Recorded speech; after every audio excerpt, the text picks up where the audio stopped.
I said we will have a real cool time tonight.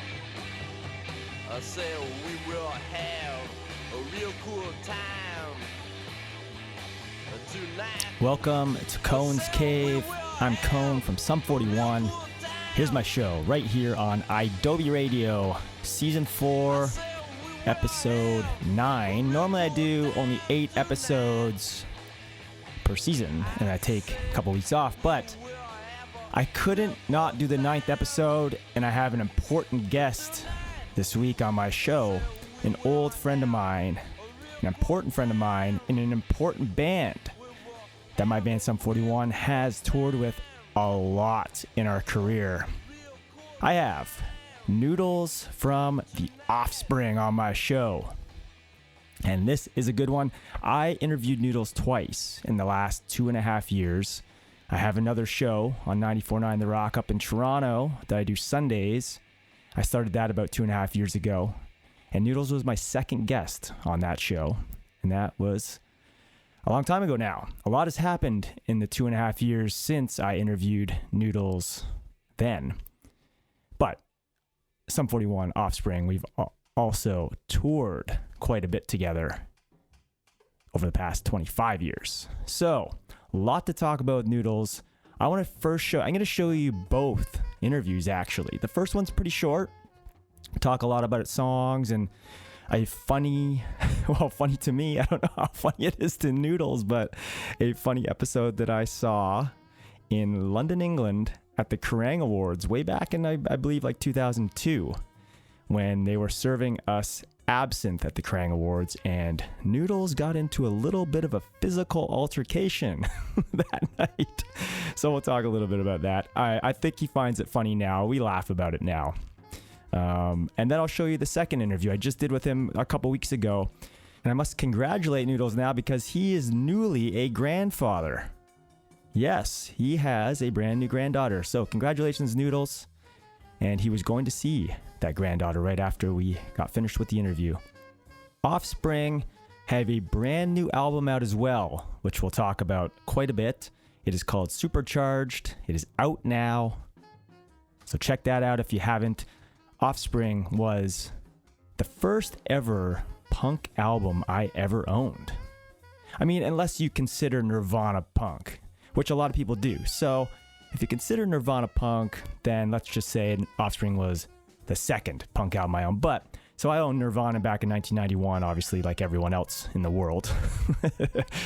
And then in 1994, when Smash and Dookie came out, I got the Smash album first, fell in love with that album, wore it out, as I tell Noodles. Listened to it. I probably listened to it every day.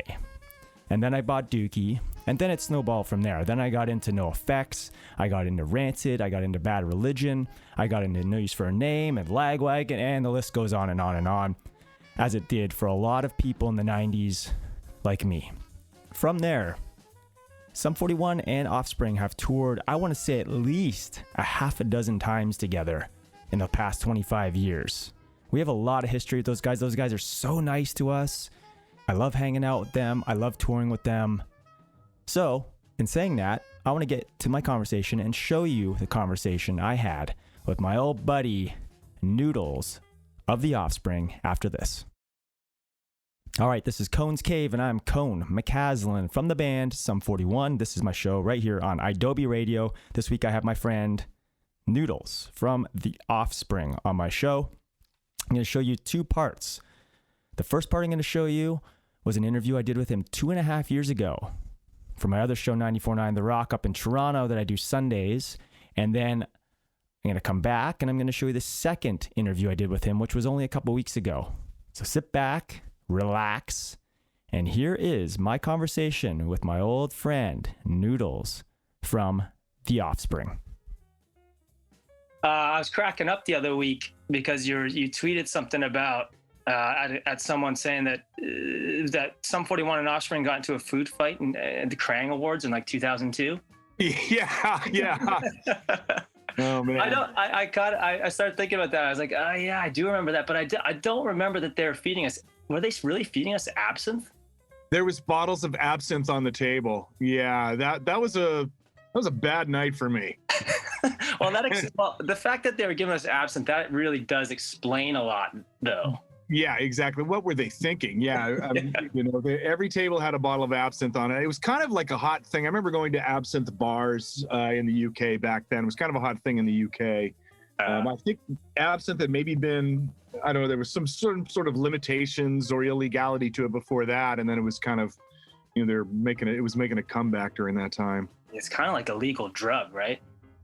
There's something, it's something in the wormwood, I guess. It's wormwood infused liquor, and it's super high octane, I don't know what the proof is. It's like, 140 proof or something like that. So it's almost like Everclear. Yeah. Wow. Well, I don't think I've really had absinthe since, which is probably a good thing. You're not missing much. Yeah. Well, and the thing is when you drink it, you forget what happens that night. I was very absinthe-minded that night. Yeah. That was the night. Well, you were there. I may or may not have gotten in a physical altercation with somebody in the men's room. Yeah. Well, since you brought it up, yeah. Let's go there. All right. It was. Well, I mean, it was just one of those things. I think. Yeah, I think I just witnessed a brawl. Well, not a brawl. It's kind of like you and this other dude in the bathroom. But the absinthe thing, like, it really makes sense now, because we had never talked about that. I don't think we ever discussed that we were probably all drinking absinthe that night. So that makes a lot of sense that there was fighting going on. Touring with you guys is so much fun. I mean, we've done Canada together. We've done the US together a few times. And I don't know if I've ever told you this. Well, I probably have told you this along the way somewhere, but in '94 when Smash came out, and I was 14 years old, and that was really the very first punk album I ever owned. Like, and then it was like, Smash, then I got Dookie, and then, I got Punk and Drublick and all that, but right. Smash was really the first album I owned, and I wore that out. I remember wearing that album out. Like, I listened to it so much. And my favorite song, and it's, I think, still one of my favorite songs by you guys, and also live. I love seeing this song live, and I don't think it was ever a single. It was Bad Habit. And was Bad Habit a single? I don't think so. No, it wasn't. It was not considered radio friendly. Yeah. Yeah. Okay, I can see that.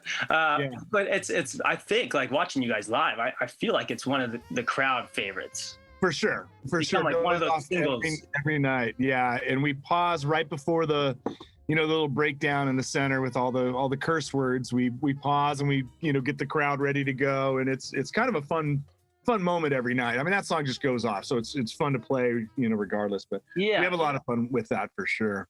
Drivers are rude, such attitudes, but when I show my peace, complaints see some things odd. Feel like I'm God, you stupid, dumb shit, goddamn motherfucker!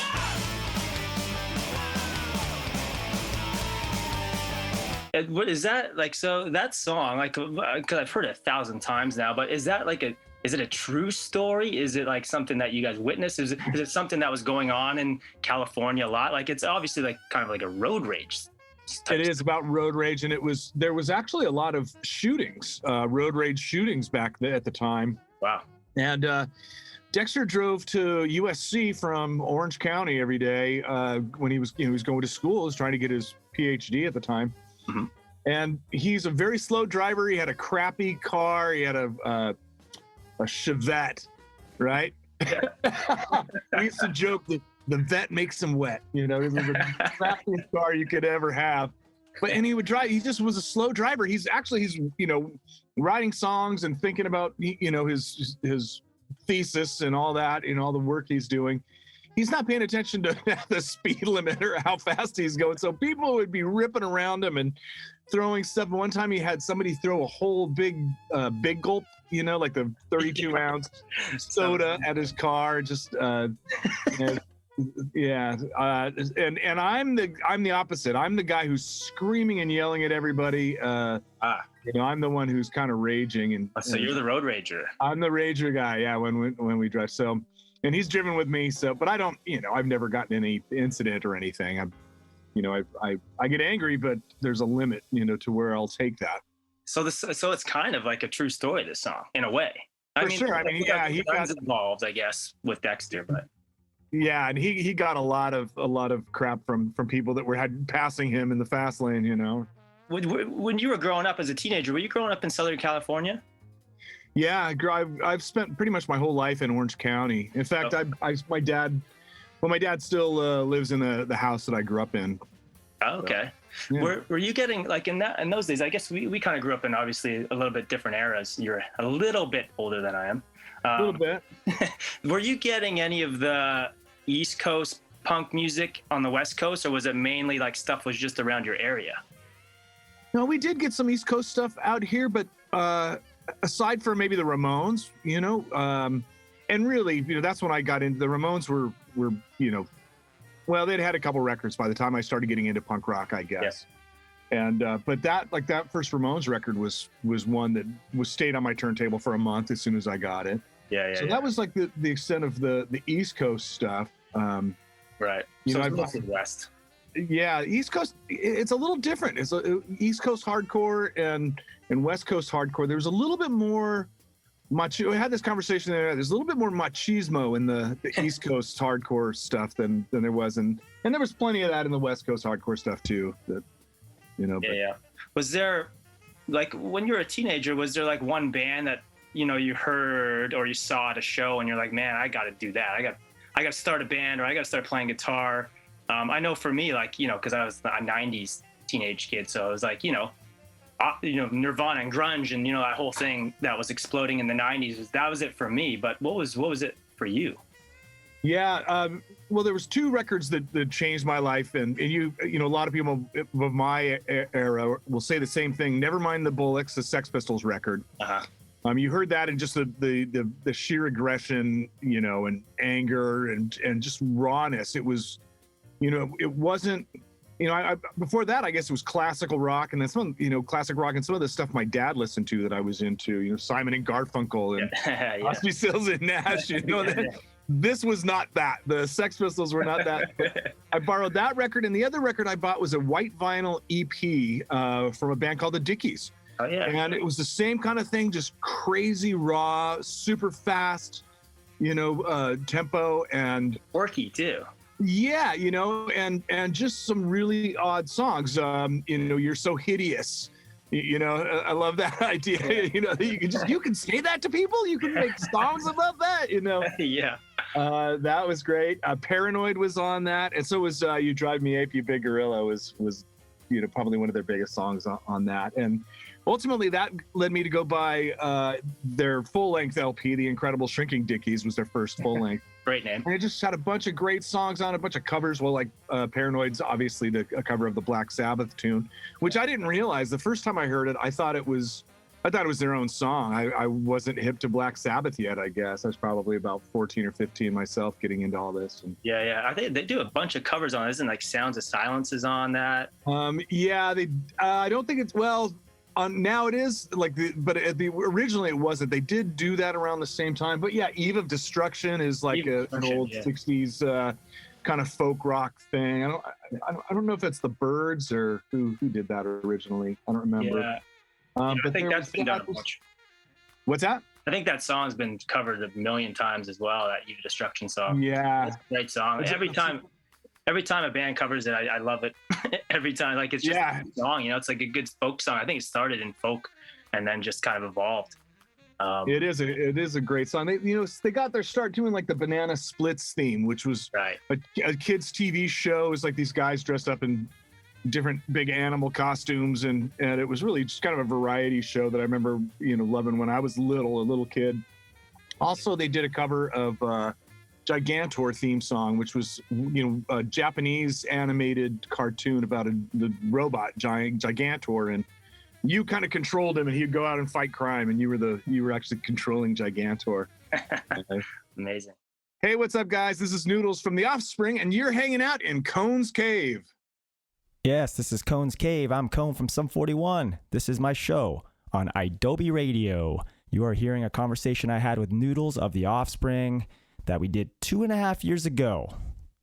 And we're talking about Bad Habit a little bit from their album Smash from 1994, which was like the first real skate punk album I ever owned. That album, Smash, is the highest selling independent album of all time. I believe it still is. I don't think anyone is going to break that record, especially with streaming and stuff. People not buying albums anymore. That will stand the test probably for hundreds and hundreds of years of being the highest selling indie album of all time. What an album that was, and is still. Was an important album for me when I was 14, that's for sure. All right, I want to show you the conversation now I had with Noodles about 2 or 3 weeks ago. And we talk a lot about life. We talk a lot about their new album, Supercharged, which is out now. So here we go. The most recent interview I just did with my buddy, Noodles, from the Offspring. So last time you said your influence, you picked the Dickies. I'm wondering if there's it looks like you're in the band Clowns of Death, which I don't think I've ever talked to you about, but what's another important band back in those days when you were kind of coming out of that band into the Offspring, other than the Dickies, because we've already done that, even guitar-wise, maybe an influence of yours back in the early days of playing guitar? I'm going to tackle two things on this. Clowns of Death, first of all, was a band that I started with James, the original drummer in the Offspring. And the first time I ever played music with Dexter was with that band, Clowns of Death, which is a name we stole from Boingo Boingo, but that's... But the first time I ever played with Dexter, the first time he ever played with a full band was in my parents' living room in Garden Grove, and it was with the Clowns of Death. Then he stole James from us. He was writing better songs than we were in Clowns of Death anyways. We were pretty awful. And then he sold James, first of all, and then later asked me to join what was then Manic Subsidal and would eventually become the Offspring.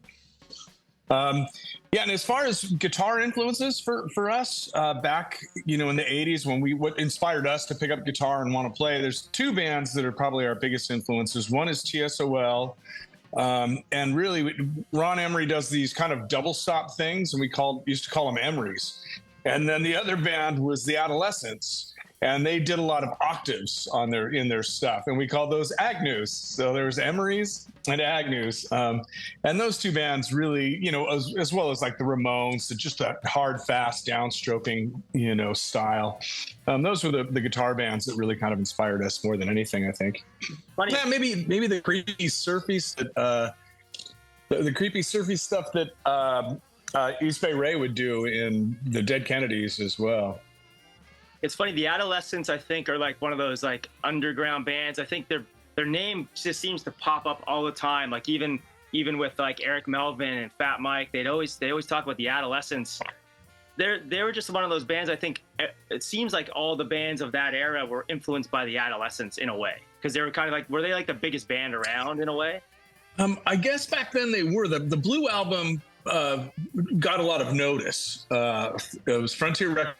Tom Wilson produced that, and that's why we wanted to get Tom Wilson to produce us. He did them. He did TSOL. He did the Dead Kennedys.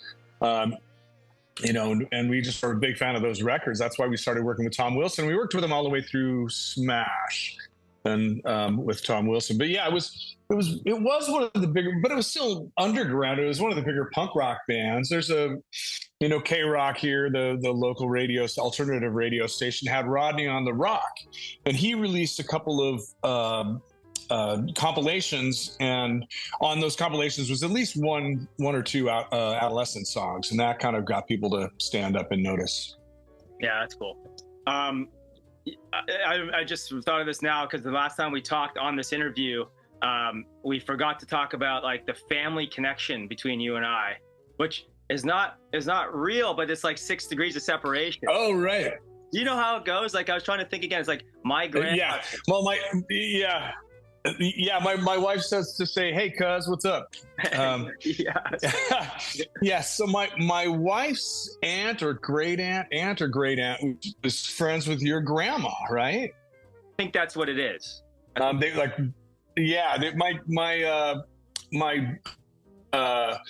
father-in-law, I think he was born in the States, but he grew up in Saskatchewan.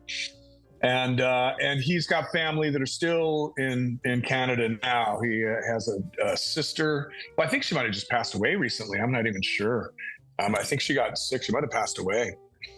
I remember. Anyways, we got a bunch of relatives, a bunch of cousins up in Vancouver area now. I remember my grandmother was like, she pulled me aside one day and she's like, so I was talking to my one of my best friends from, Winnipeg or whatever. And she's like, her daughter's married to this guy in this band, and I think they might be popular, but I'm not sure. Maybe you know them. His name's Noodles. I was like, How funny.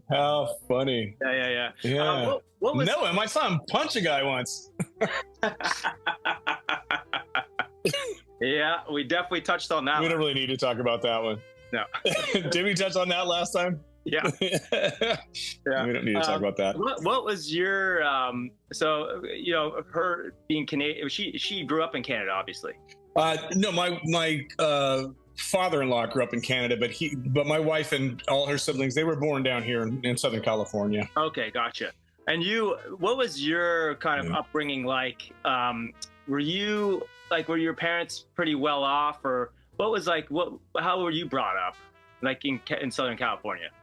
Yeah, very middle class, but we were kind of on the lower end of the economic spectrum where we lived. I remember kids coming over and like a neighbor asked my mom to watch one of my schoolmates, and he came over and he's like, black and white TV? You still have a black and white TV?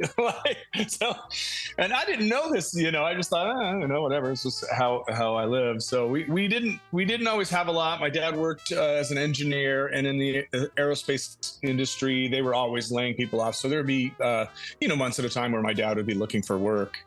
He always did fine work, and eventually he did very well for himself. He retired and did really well for himself. He just passed away in May, unfortunately. But, he did better for all three of my me and my two siblings than, both him and my mom, than their parents did for them, I would say. They both had really pretty rough upbringings, and ours was just kind of normal, middle class, suburban upbringing, really. Were they supportive of like the music thing right from the get-go, or did it take some convincing? Well, my dad did, but I think he always just supported it as a hobby of mine. The first 10 years, that's kind of what it was. We weren't making any money. My mom always thought I needed to get like a real job and go back to school, get a real job, do something. She was kind of horrified by it until the band took off. I remember like the year before Smash, we went and opened up for NoFX in Europe for 6 weeks. I got to tour Europe for 6 weeks, and I came home and my mom was like, haven't you taken this band thing about as far as it's going to go now? And shouldn't you move on? I'm like, no. Well, thank God. It's funny you bring up NoFX, because I think that's one of the last times I just saw you was at the Riot Fest thing. I have this photo. It's a great moment. Right. You and Fat Mike, like standing here, and I'm kind of standing in the background, and you guys were having this like amazing moment on stage. I'm sure you remember that. But I have that photo. Yeah, I screenshot it from Instagram, and I'm like, that is such a great photo. I wonder if you've probably seen it. Hopefully you have it. If you don't, I'll send it to you. But it was such a great moment. What's your relationship? If you posted it, I definitely saw it. Okay, I'll send it to you after this. But since NoFX is ending, yeah.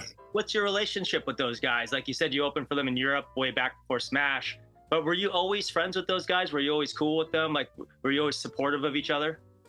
Well, we really got to know each other on that tour in '93. We had done a couple of shows here and there with them, but didn't really get to know them. I know we played Gilman Street with them once, right before El Jefe joined the band. But then in '93, it was the same four guys that it was till the very end.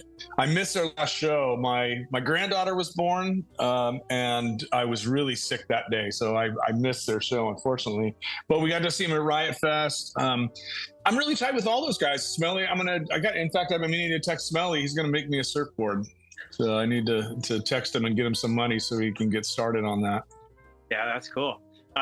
Yeah, it's NoFX is so important to us as well, just because it was kind of a main band why Sum 41 was even started in the first place.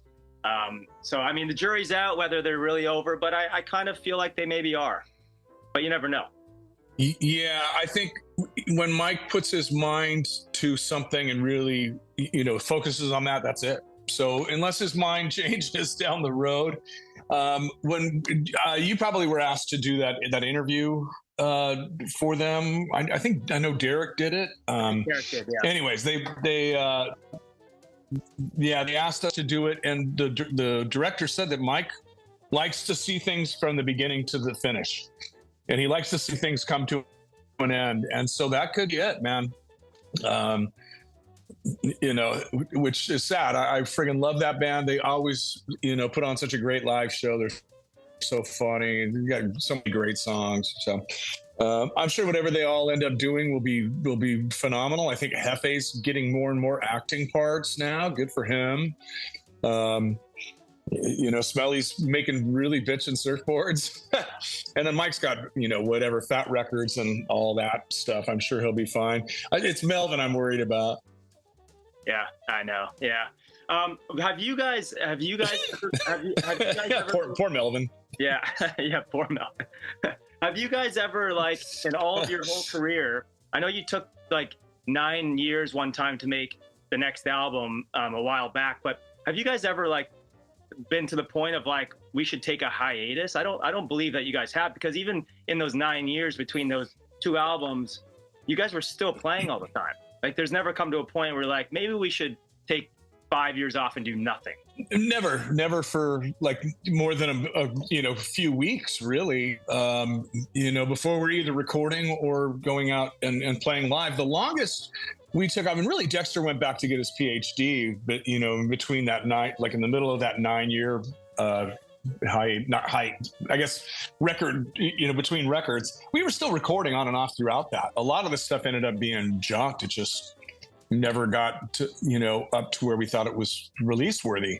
But right now things have been like this. I think this last record came together really pretty quick. Only one of the songs is something that we left off the last record. And then one of the songs is an older song that we reworked a little bit. Other than that, it's all brand new stuff.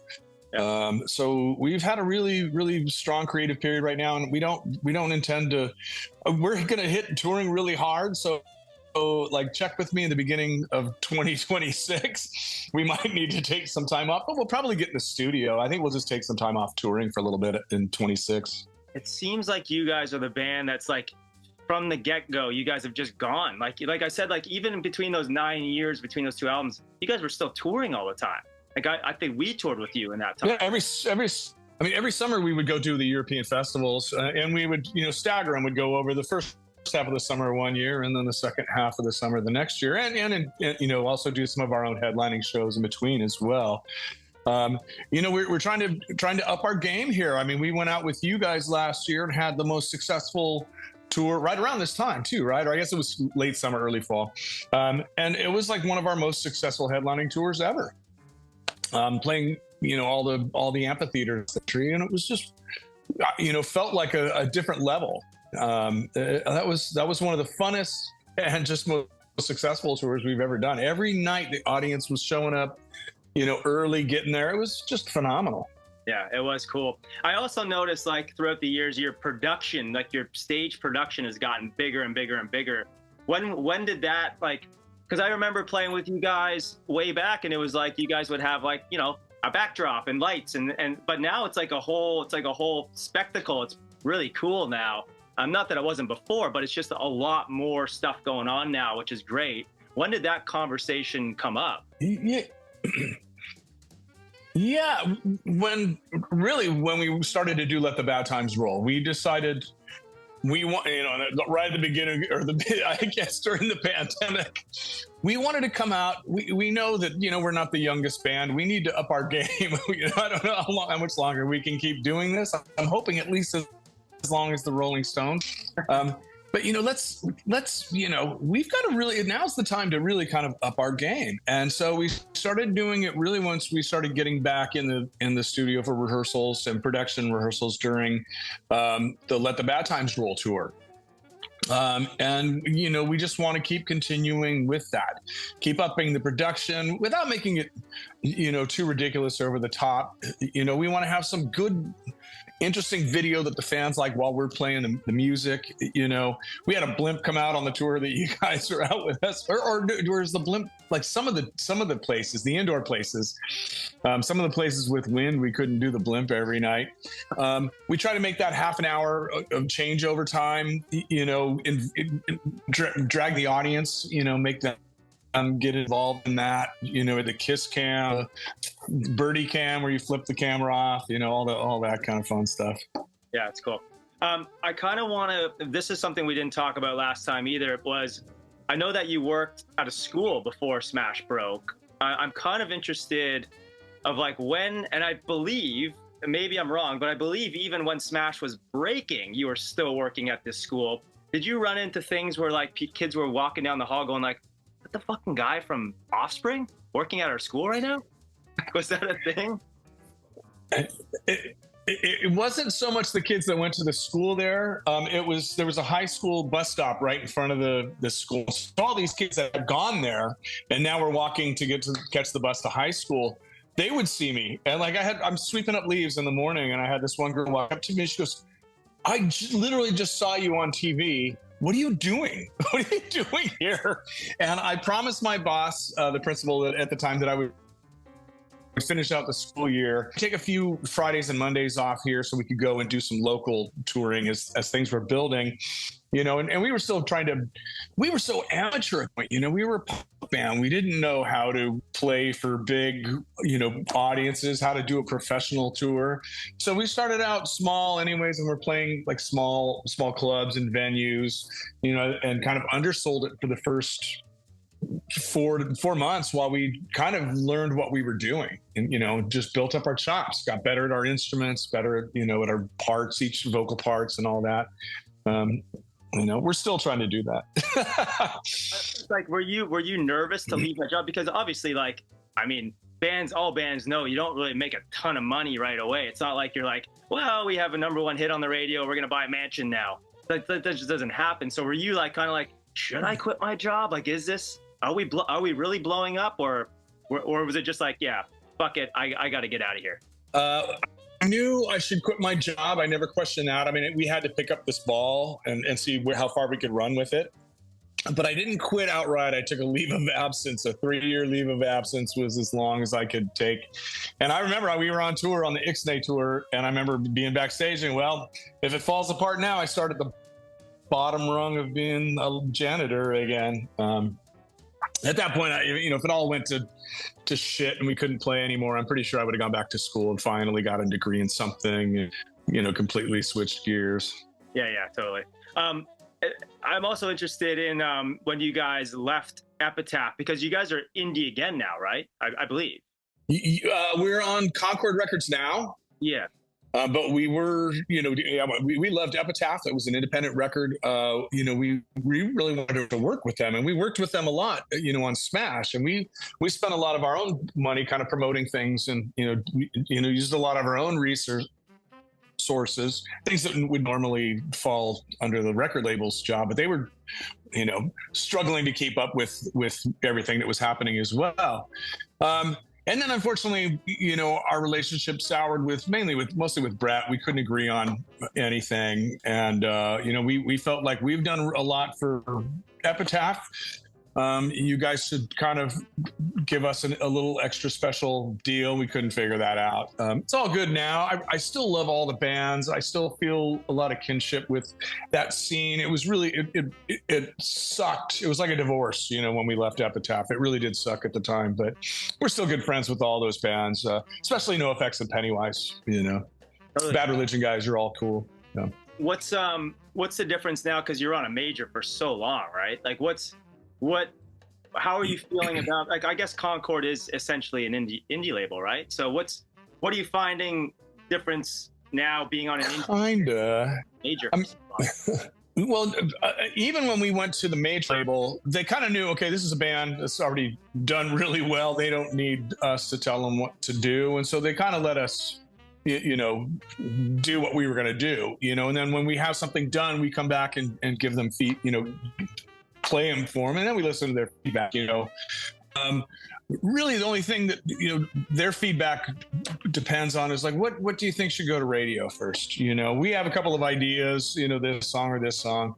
And then we kind of listen to them. We listen to our producer. We listen to our management. And we listen to our friends and family, you know, before we make these decisions, you know. What do my kids think about these songs? You know, if my son hates it, it's probably going to be a really good pop song. If my daughter loves it, it's probably going to be a really good radio pop song. Yeah, that's funny. So I mean, we've done the major and indie thing too, and it's kind of two different beasts in a way. I'm so happy to be on an indie now, not be part of like, you know, I feel like the major labels. I don't know what your experience was like at the end of your major label tenure, but ours was terrible. Like no one cared about rock. Everyone was like all about Kanye West and Jay-Z, who was on our label, and Sum 41 were like these stupid rock band. Like, well, okay, we'll just put out the record. We'll just put it out. Fine. I don't know what your experience was like at the end. I'm sure they still loved the Offspring by the time you guys left. Yeah, ours was pretty good. So the first record would have been Ixnay. Well, actually, Ixnay was Epitaph in the United States or in Europe. Oh, crap, I can't remember now. It was a half release with Epitaph and then Columbia. And then what was our last record with Columbia would have been Days Go By, I guess. And you know, all our records did pretty well. Americana was Columbia, so they were stoked with that, obviously. Rise and Fall, Raging Grace had You're Gonna Go Far Kid on it. That song's our biggest, arguably our biggest song. It just got over 1 billion streams on Spotify alone, so it's done really well. Kids Aren't Alright is right behind it. That's gonna go 1 billion here coming up soon, so that's cool. And you know what? We finished our contract and we were just done. Maybe that's part of the reason why it took so long between Days Go By and Let the Bad Times Roll too, is we just didn't have anyone telling us we owe them anything. So we were done. This might be a weird question, but I just popped into my head, and I remember this because, like, you know, Derek's book just came out, obviously, and I was thinking back. You know, I'm read his book, and I was thinking back to like his alcohol days, and I remember being in Japan with you guys. I don't know if you remember this. And I know you and I have drank a lot. Yeah. And I remember it was a pretty bad show for us. And you pulled Derek aside and you said, you and I should both go on Celebrity Rehab together. And that's always stuck in my head, when you said that. I'm wondering, like, now he's sober now.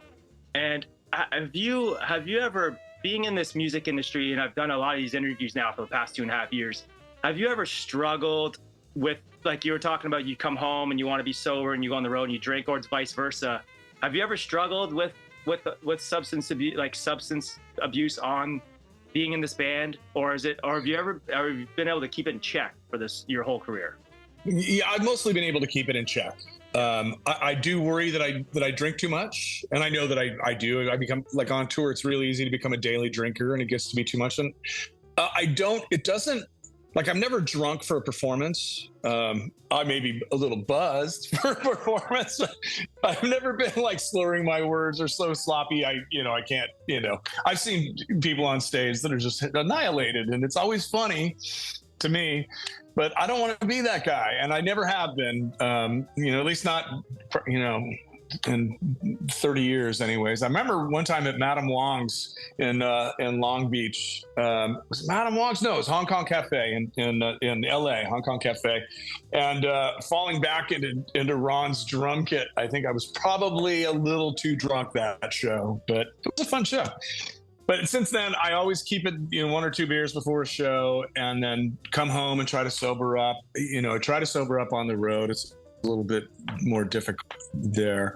I haven't, I've been able to keep it in check for the most part, but I still do worry about it a little bit. And so I get it. The struggle's real. It's hard to quit when you're touring and there's, people partying, and every night you have somebody backstage. It's their one night out that week and they want to party. I mean, it's day 5 for me, they want to go party, it's a little rough.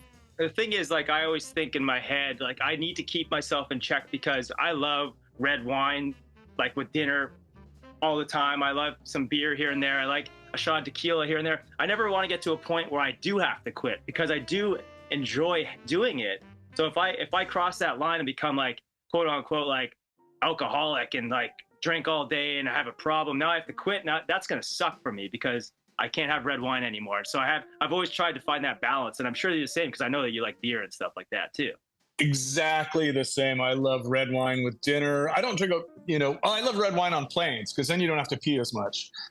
You're sipping red wine on like a cross-country flight. Yeah. I don't usually I only drink red wine with a meal, and then, either beer or, I love vodka. I love tequila.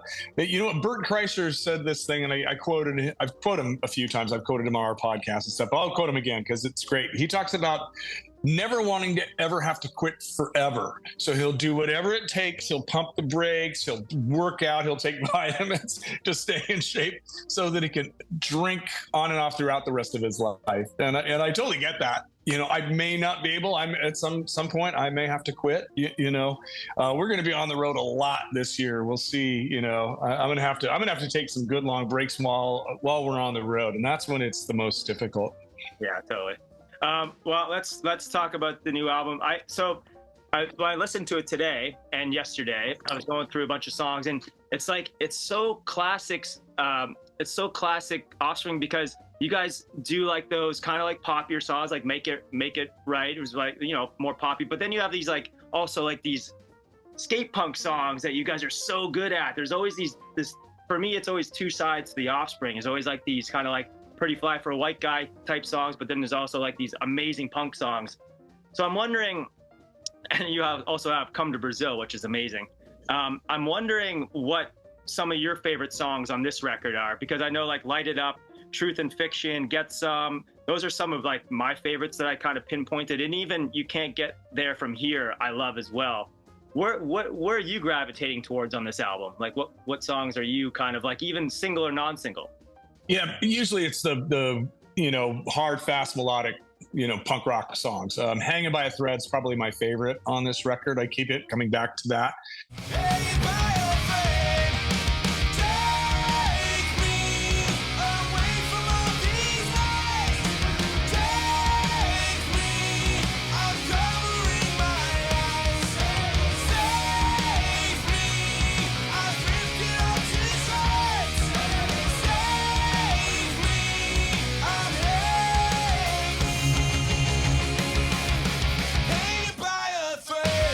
I also like Light It Up a lot, and Truth and Fiction too. Truth and Fiction, I think, has probably got the most serious message. It's just so hard to know what to believe anymore these days. People just get out and lie constantly, all the talking heads and pundits, and then people online, especially social media, it's just a cesspool of misinformation and like AI, people's, videos of people saying things they never said that, make it look real, Photoshop pictures of people making them look like they're something they're not, either good or bad.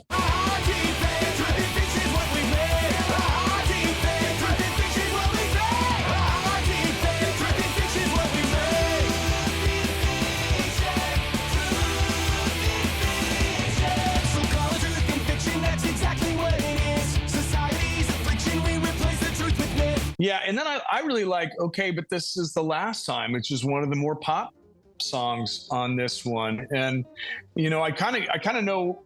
Well, I know where Dexter was inspired a lot by his kids, like on that one. He's kind of written it so it could be like a romantic relationship, but really it's kids. He loves them to death. They keep asking, Dad, can we do like? Well, no, we can't do that. Well, Dad, like, okay, but this is the last time, So that's really kind of what inspired the lyric in that anyways, and then he kind of, mixed it up a little bit. So I'm going to go see my granddaughter as soon as we're done here. And I'm sure I'm going to have a whole bunch of, okay, but this is the last time, whatever she asks me. Sure. What do you want? Truth and Fiction, I think that's pretty relevant today. And I know that you've been in the past, you've been outspoken on Donald Trump. What, as the election comes up, I'm Canadian, so I can't even vote. But as the election comes, what are you most worried about? Like, are you worried that he might get in again, or are you pretty confident that he's not going to? Yeah, this is just speaking for me. The band doesn't weigh in on these things. As a band, we, and musically, we like to ask questions, and question the world, maybe get people to think about things, but we certainly don't tell people what to think. But me personally, I can't believe the race is even close. I mean, Donald Trump has been found by 2 unanimous juries to have sexually assaulted a woman and then defamed her. He's guilty of 34 felonies. Unanimous jury got found in felonies. Hasn't been even sentenced for that yet. He says patently racist things. He lies constantly. He is he wants to be an authoritarian. He says he's going to be a dictator on day 1. You think he's going to stop being a dictator on day 2? No, there's no way. If you believe any of that, I'm sorry, I don't know who believes that. I don't know how people could believe, any of that. He could win. That being said, the race is really close and he could win. I hope it doesn't get, eventually the rise in fascism and all that stuff in my country, people are going to realize, ooh, this was a bad idea. But how much suffering and how much real suffering is it going to take? How much damage to our country's standing in the world, is Donald Trump going to inflict before people realize he is who we all see him to be? Yeah. Yeah, I hope for all of our sakes, because, everyone's like, well, you're Canadian. Well, whatever, you're Canadian. It's like, well, it really does affect the world, like, and especially Canada. I mean, relations in Canada are so close, and I feel like just because we're Canadians, we can still speak up and we can still give truthful information to people, because Donald Trump's obviously not, so. Well, I don't think it's bragging to point out that the United States is the richest, most powerful country on the planet right now. That's just mathematics. And if we go south, a lot of people are going to go south. A lot of our friends, a lot of our allies, if we go authoritarianism, are our allies going to start going authoritarianism? Are they going to start following that? It's crazy. I think I'm a firm believer in democracy, and I think an informed electorate will always vote not big D, not Democratic Party, but they will always vote democratically, small d democratically, and try to be involved and try to be informed. Otherwise we're just all fucked. Well, let's leave it at that. I won't keep you any longer. You should go see your granddaughter. Go see your granddaughter. And congratulations, by the way. I am so excited. Thanks, Colin. Thanks. Yeah. And there you have it, my conversation with Noodles of the Offspring. I'm Cone from Sum 41. You are listening to my show, Cone's Cave, right here on Adobe Radio. I'll be right back. All right, this is Cone's Cave. I'm Cone from Sum 41. Thanks for tuning into my show right here on Adobe Radio. My guest this week was Noodles of the Offspring, my old pal. I love that guy. He is just, as I always say to Todd Morse, who's also playing bass in the Offspring, and him and I do a side project called Operation MD together. I always say to Todd, Noodles is just a man of the people. He has no ego. He's always around just to chat if you want to chat. He doesn't come off as like this big hotshot rock star, which he is though. Offspring's huge, and they have sold millions of albums and played thousands of shows in their career, and they are just basically one of the biggest punk bands around. And what I've always admired about the Offspring as well is if you listen to pretty much all of their albums, they're good at multiple things. Like, they can have those songs, like I told Noodles in the interview, like those Pretty Fly for a White Guy type songs, but then they have, which obviously become massive songs on alternative radio, and their videos were always great. But they also can do like the classic Offspring skate punk songs, the fast, aggressive punk songs that they're so great at as well. So they're not just a one-trick pony. And I've always admired that about the Offspring, is they could do both, and they do both very well. Make sure to check out that new Offspring album called Supercharged. It is great. And the Offspring will be going on a world tour starting 2025. So look out for some dates all around the world. I want to thank Noodles for coming on the show.